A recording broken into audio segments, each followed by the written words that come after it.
नमस्कार, मैं हूं आपके साथ श्वेता श्रीवास्तव। रूस और यूक्रेन के बीच जंग और तेज होती जा रही है और इसके साथ ही तेज होती जा रही है परमाणु हमले की धमकी भी। लेकिन क्या आप जानते हैं कि सुनने में छोटा लगने वाला यह शब्द किस तरीके से खतरनाक है और कितना भयानक होता है?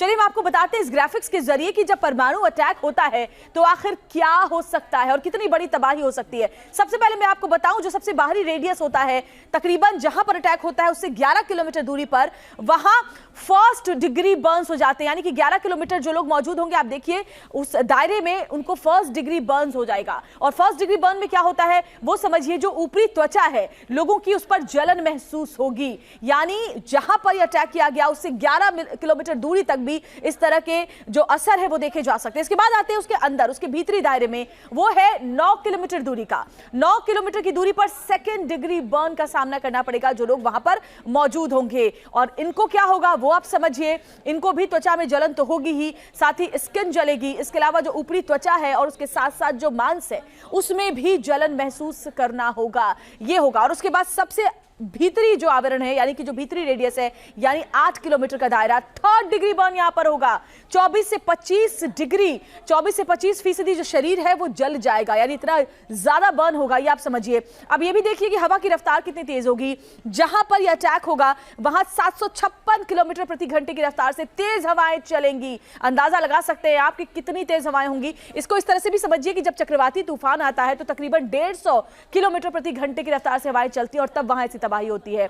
और इसके अलावा अगर बाहरी जो रेडियस है वहां की बात करें, 255 किलोमीटर प्रति घंटे की रफ्तार से यहां पर हवाएं चलने वाली हैं। और इसीलिए यह होता है कि जब ये तेज हवाएं चलती हैं तो उस इमारतें जो गिरती हैं, पेड़ जो गिरते हैं, उसकी जद में आने से लोगों की मौत हो जाती है। हिरोशिमा पर जब अटैक हुआ था वहां पर भी ज्यादातर लोगों की जो मौत है वो इमारतों की चपेट में आने से, इमारतों के नीचे दबने की वजह से हुई थी। और देखिए, न्यूक्लियर अटैक या फिर परमाणु युद्ध एक ऐसा खतरा है जिसके नाम भर से दुनिया कांप जाती है। बार बार रूसी राष्ट्रपति पुतिन और रूस के विदेश मंत्री लावरोव की जुबान पर परमाणु युद्ध का जिक्र अमेरिका जैसी ताकतों के भी पसीने छुड़ा रहा है।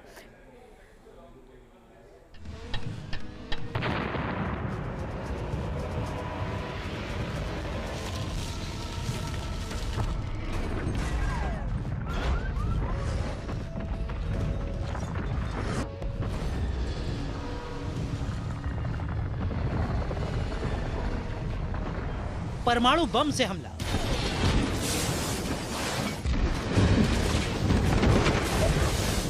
जंग के मैदान का सबसे घातक हथियार यानी परमाणु बम, इसका धमाका दुनिया ने इतिहास में एक ही बार देखा था।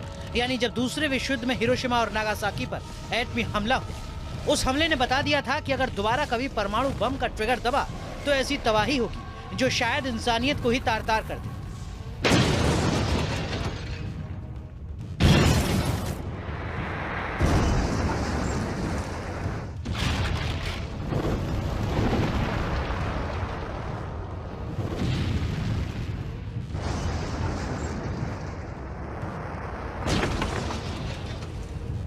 परमाणु बम से हमला कितना खतरनाक होता है, क्यों कहा जाता है कि परमाणु हमला हुआ तो दुनिया खत्म, ये समझना है तो सबसे पहले परमाणु धमाके का असर समझिए। जब परमाणु बम का धमाका होता है तो उससे निकलने वाली बारूदी रोशनी इतनी तेज होती है कि दिन के वक्त 21 किलोमीटर के दायरे तक धमाका देखने वाले मिनटों तक मानो अंधे हो जाते हैं, यानी उन्हें कुछ दिखाई नहीं देता। अगर ये धमाका रात के वक्त हो जाए तो 85 किलोमीटर के दायरे तक में लोगों को कई मिनटों तक कुछ नहीं दिखता।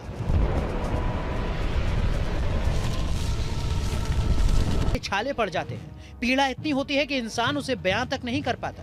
इसी तरह अगर परमाणु धमाका हुआ और कोई शख्स इस धमाके के 9 किलोमीटर के दायरे के अंदर आया तो न सिर्फ उसकी त्वचा बल्कि उसकी त्वचा के अंदर का मांस और मांसपेशियां जलने लगती हैं। इंसान को ऐसे लगता है मानो कोई आग का गोला उसके शरीर के अंदर घुस गया हो।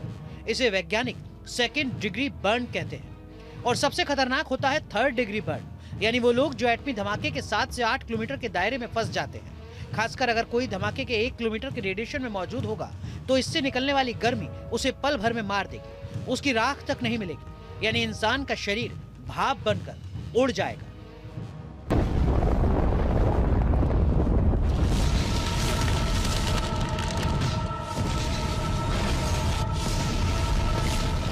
इंसान तो इंसान, कंक्रीट की बड़ी बड़ी इमारतें तक परमाणु हमले की वार को नहीं सह पाती।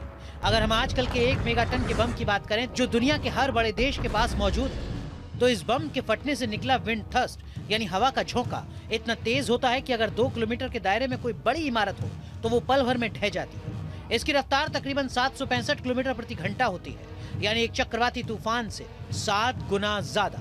परमाणु धमाके का असर इतना बड़ा होता है कि 10 किलोमीटर के दायरे तक मजबूत पेड़ भी उखड़ जाते हैं। 10 किलोमीटर के दायरे तक भी इसके धमाके से निकली हवा की रफ्तार 200 किलोमीटर प्रति घंटा से ऊपर रहती है और इसके रास्ते में आने वाले पेड़ तिनकों की तरह हवा में उड़ जाते हैं। परमाणु हमला सिर्फ एक पल या एक दिन की तबाही लेकर नहीं आता, बल्कि इसके अंदर मौजूद रेडियो एक्टिव कण सालों तक इंसान को तिल तिल कर मारते हैं। परमाणु हमले के बाद सालों तक धमाके की जगह की मिट्टी और हवा में रेडिएशन के कण मौजूद रहते हैं। हवा के जरिए ये कण दूसरे इलाकों तक भी फैल जाते हैं। इतना ही नहीं, समंदर के पानी में भी रेडिएशन फैल जाती है जो मछलियों के अंदर पहुंचती है। इन मछलियों को खाने पर इंसान के अंदर रेडिएशन फैलती है। मिट्टी में पहुंची रेडिएशन फसल के जरिए दोबारा इंसानों तक पहुंचने का खतरा बनाती है। पूर्व सोवियत रूस यानी आज के यूक्रेन में चेर्नोबिल में कोई परमाणु बम नहीं फटा था, बल्कि सिर्फ न्यूक्लियर प्लांट से रेडिएशन निकला और वो भी प्लांट की कैपेसिटी का 5% ही था। इतने में ही डायरेक्ट रेडिएशन ने 100 से ज्यादा लोगों की जिंदगी को छीन लिया। आज तक चेर्नोबिल रेडिएशन फ्री नहीं घोषित हो पाया है।